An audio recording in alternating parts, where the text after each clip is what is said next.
চলুন এক নজরে দেখে নেওয়া যাক নিউজিল্যান্ডের বিপক্ষে বাংলাদেশের সম্ভাব্য একাদশ। Number 1 Tanzim Hasan Tamim, opening batsman. Number 2 Soumya Sarkar, opening batsman. Number 3 Najmul Hossain Shanto, Bangladesh captain ও middle order batsman.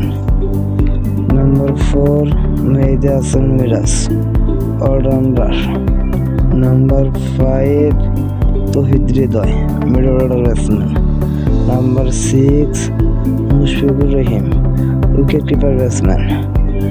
Number 7 Jaker Ali Anik, middle order batsman. Number 8 Rishad Hossain, allrounder.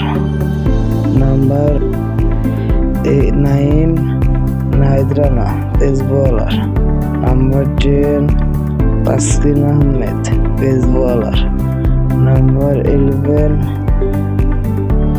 Mustafizur Rahman, pace bowler.